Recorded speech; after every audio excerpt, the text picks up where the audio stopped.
Good morning, children. Now, today is the turn of class third. Are you all ready, children? Come to the class with your grammar book. In the homework, I gave you lesson 5, exercise A to do in your book and copy. Now, first of all, I will help you to do exercise C and D. So take out your page number 22 of lesson number 5, and then we will do lesson number 6. So first I will explain you the exercise of lesson 5, exercise C, D and E, which I am going to give you in your homework today. Are you all ready with your book?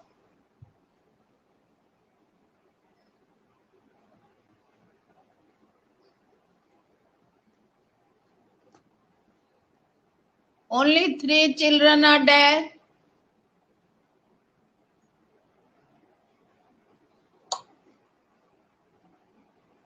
Come to the class, children.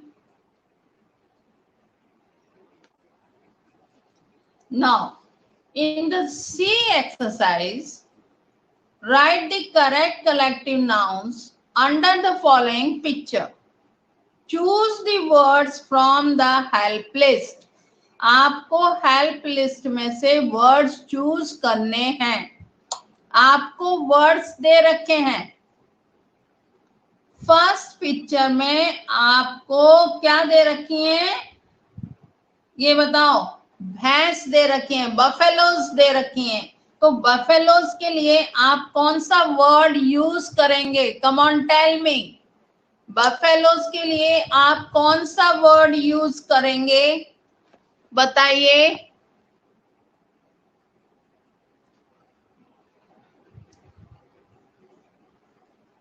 Yes, Orvi, Joyesh, right answer. Aryan, page number 22 of your grammar book.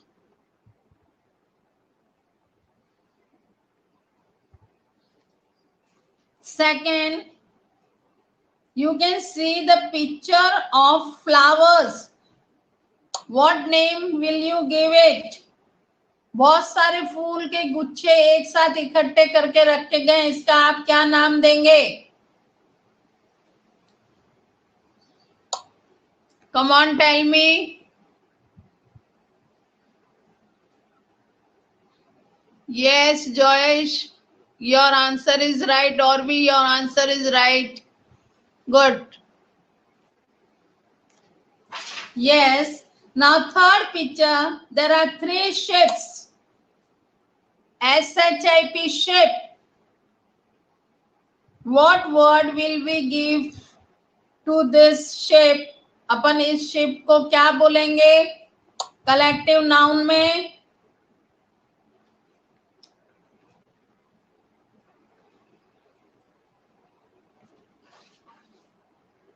Fleet. Yes, that is the right answer.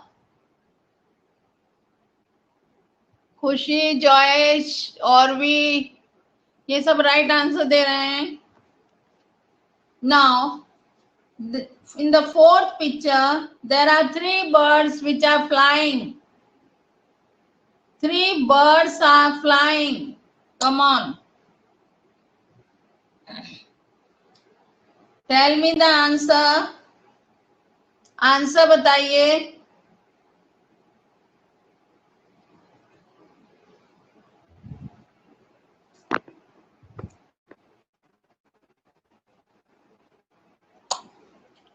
Aryan Yadav का answer right है, और भी का answer right है. Yes, joyous, खुशी, flock, that is right answer. Yes, come on.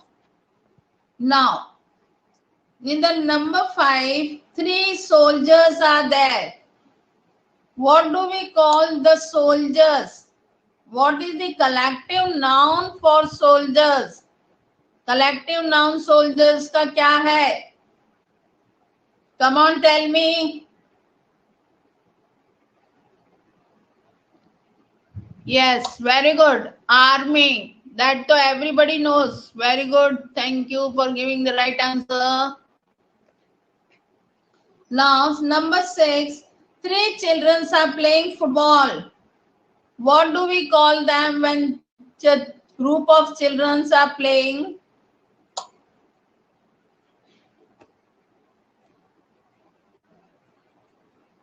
Yes, correct answer. Team. Now, come to exercise D. Exercise D, fill in the blanks with the correct collective nouns given in the bracket. आपको correct collective nouns देना है bracket के अंदर. A, pat, pride, panel of lion is on the prowl. Lion के groups को क्या कहते हैं? ग्रुप ऑफ लायंस को आप क्या कहेंगे? प्राइड. टिक कर लो इसको. PRIDE, pride. टिक कर लो, या इसको टिक करके फिर ब्रैकेट में लिख लेना.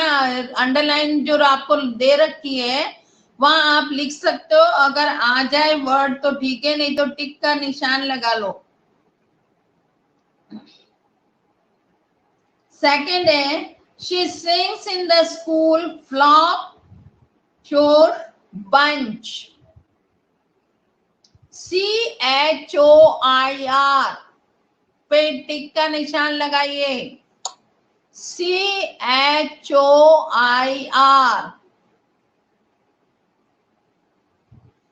Number 3, you can see a dash litter school shoal of dolphins in this part of sea.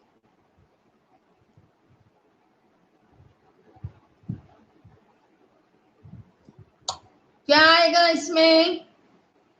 Dolphins का भी ग्रुप जो होता है उसको स्कूली बोलते हैं. लिखो SCHOOL. उनके भी ग्रुप का कलेक्टिव नाउन स्कूल ही है.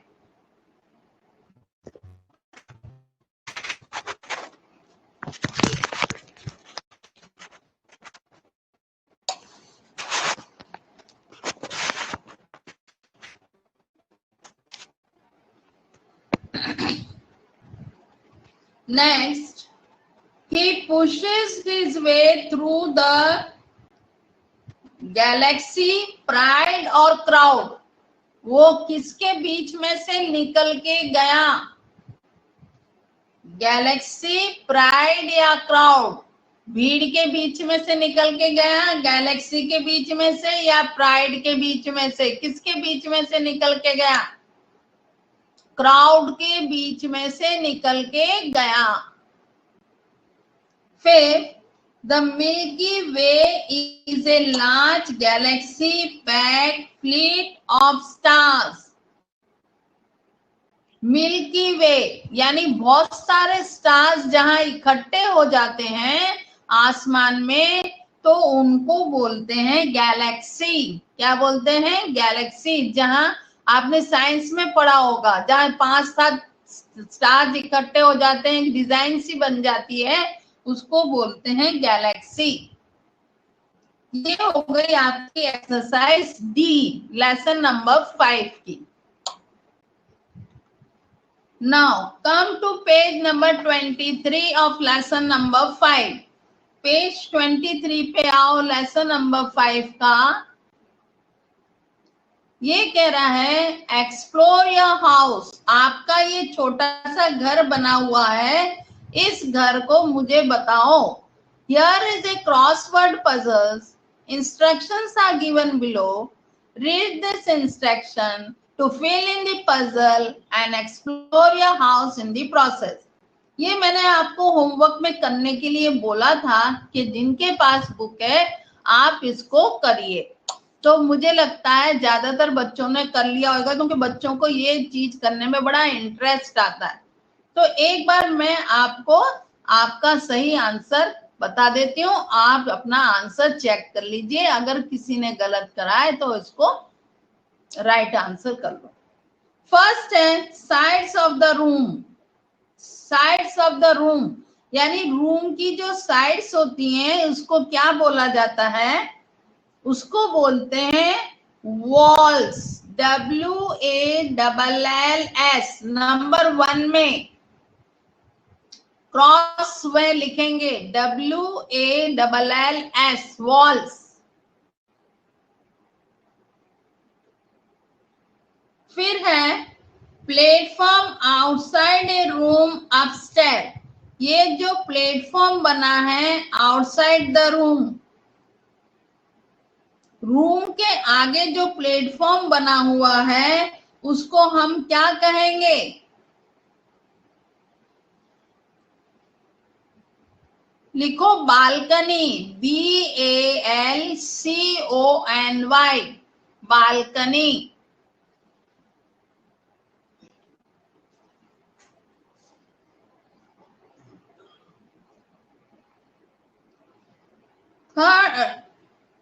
फिर फर्स्ट में है डाउन। देखो डाउन में देखो फर्स्ट में fresh air comes in. Fresh air कहां से आती है? घर के अंदर हमारे फ्रेश एयर कहां से आती है? लिखो विंडो।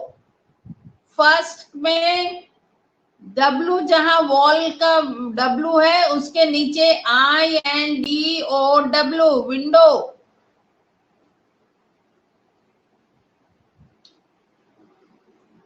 फर्स्ट का जो W है उसके नीचे लिखो INDOW विंडो।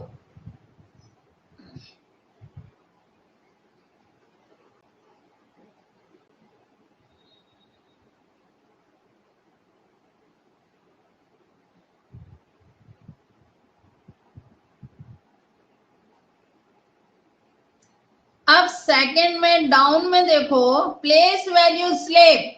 कहां आप सोते हो?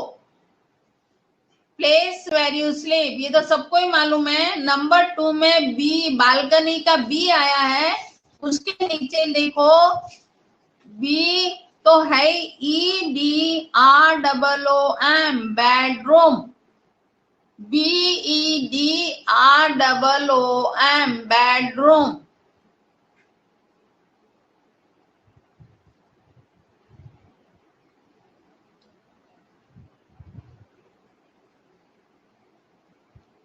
फोर्थ में है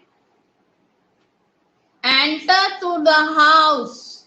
घर में अंदर आने का रास्ता, घर में अंदर घुसने का रास्ता, उसको क्या बोलेंगे? DOOR door. बेड का जो D है नंबर 4 में D जो आ गया है बेड का, उसके आगे OOR कर लो तो बेड के साथ D होगा तो उसके आगे OOR आ जाएगा तो वो डोर हो जाएगी आपके घर के अंदर घुसने का दरवाजा।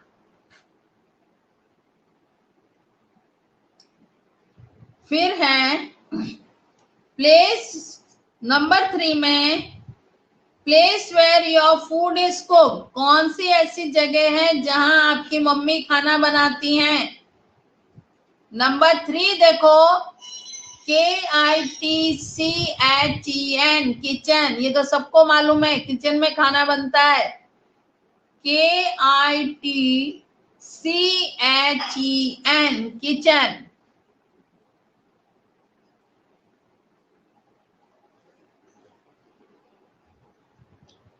अब नंबर 5 पे आ जाइए।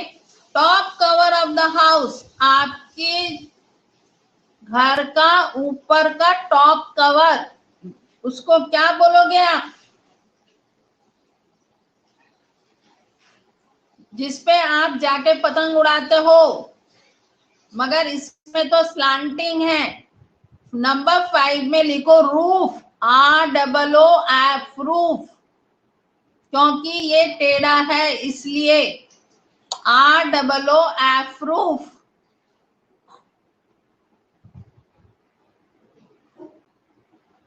Number 6, surface of your house on which you walk, आपके घर के अंदर फ्लैट जगह जहां आप चलते हैं उसको बोलते हैं फ्लोर, FLOOR, फ्लोर, फर्श, फ्लोर, चाहे वो मार्बल का हो चाहे वो टाइल्स लगा हुआ हो, फ्लोर।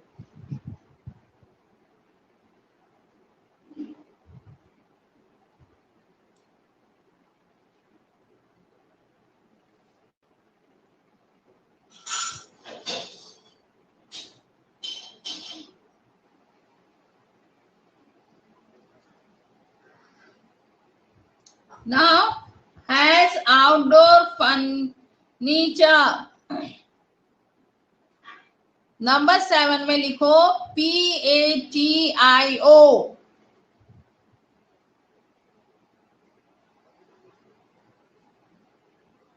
और नंबर 8 में these are hung on windows, दरवाजे के ऊपर या खिड़की पे आप क्या लगाते हो? Curtains, CURTAINS, curtains. नंबर 8 में कर्टन्स लगाते हैं।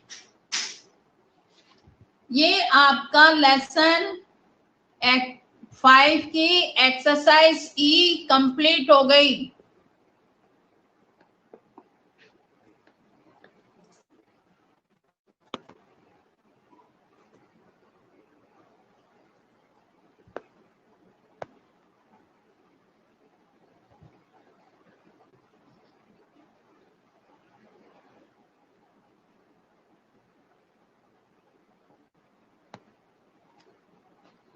Have you all followed? कर ली सबने? और होमवर्क में कर लेना जब मैं दूंगी तब।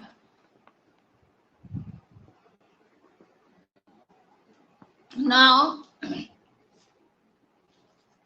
अब आ जाओ अपने पेज नंबर 24 पे, lesson number 6, page 24, lesson number 6।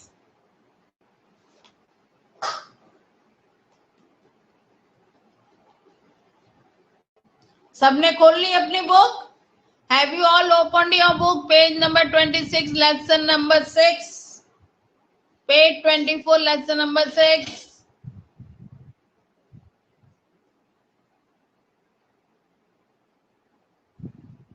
Open your lesson number 6, children.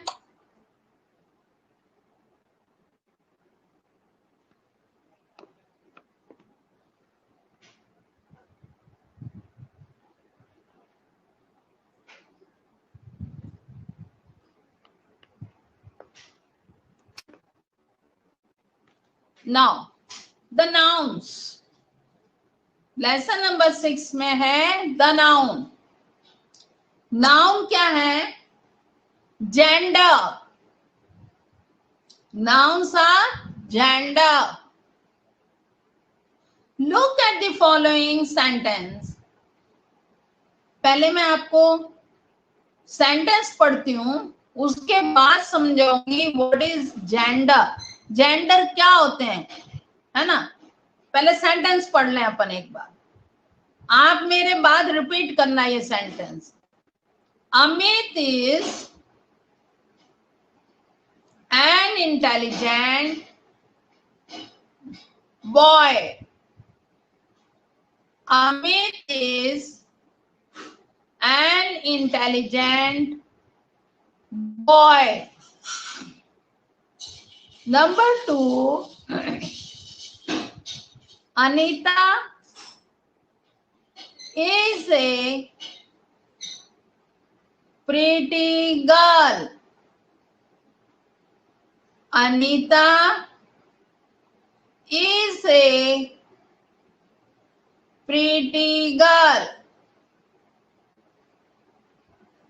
he writes a letter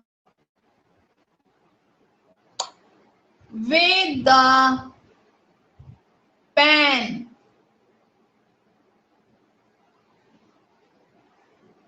Number 4, students should respect their teachers.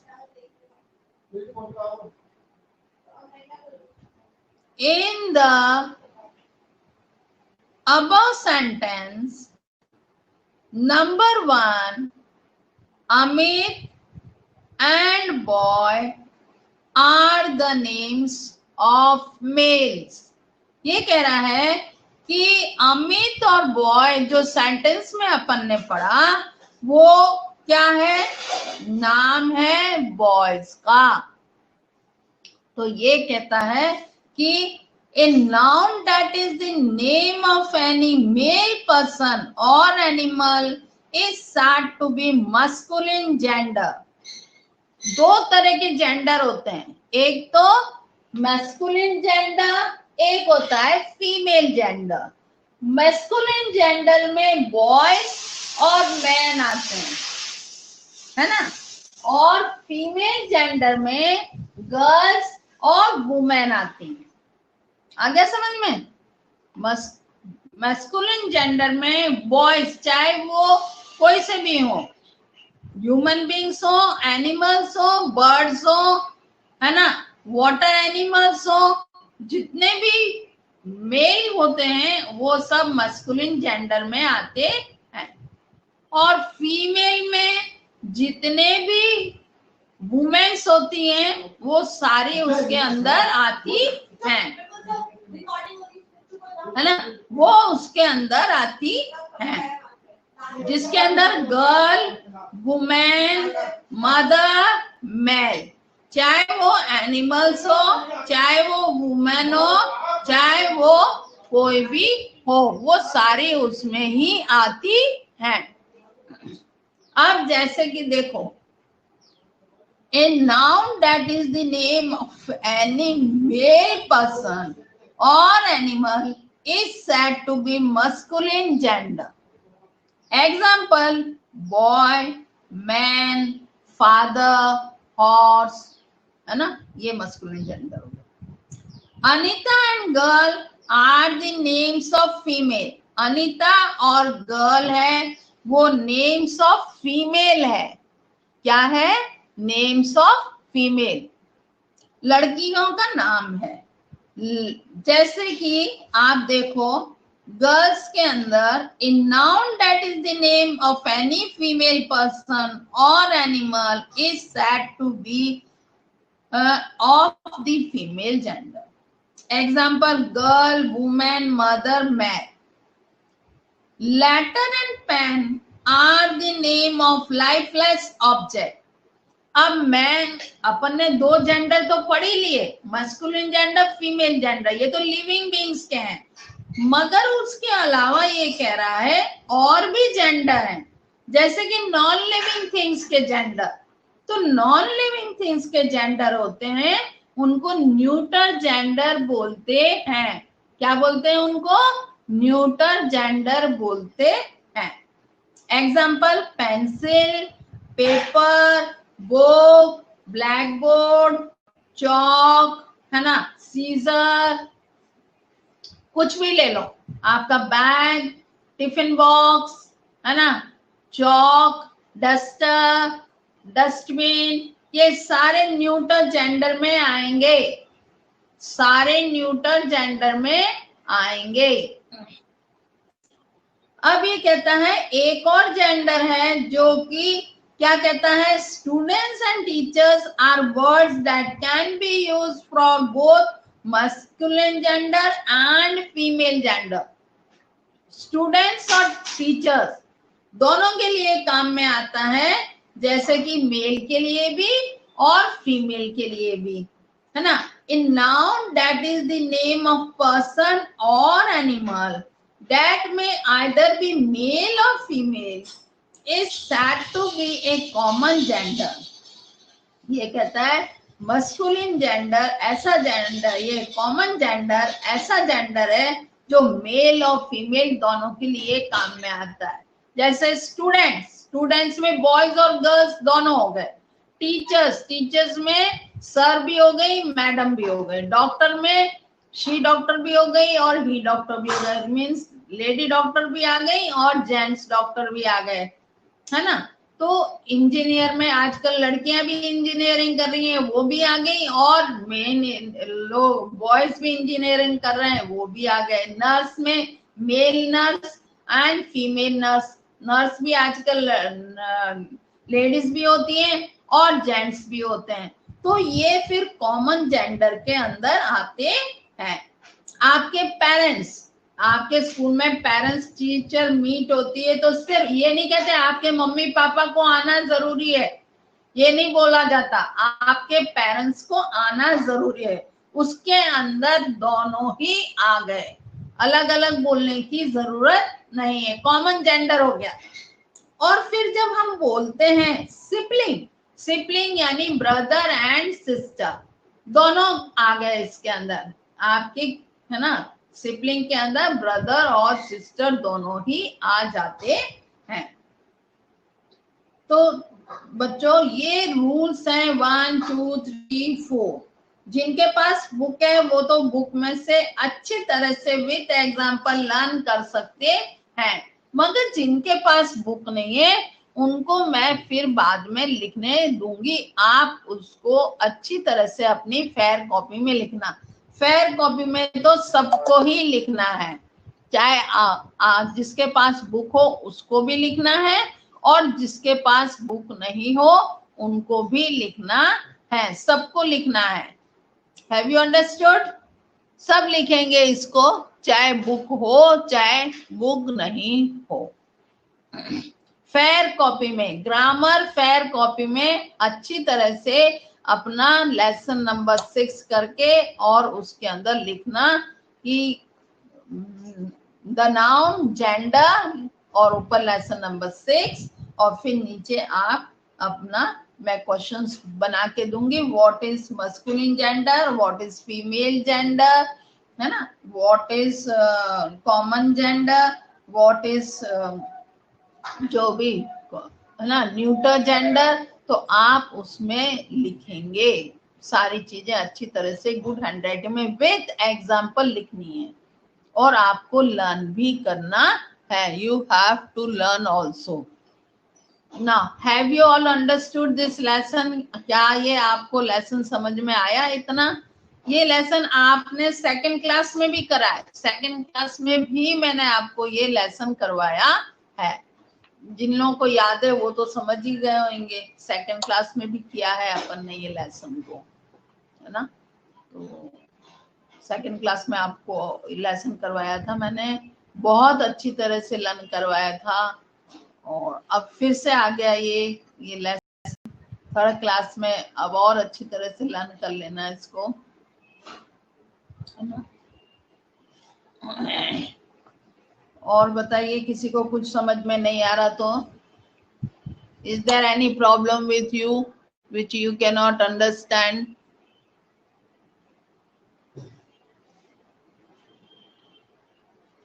है क्या कोई प्रॉब्लम किसी को जो नहीं समझ में आ रही?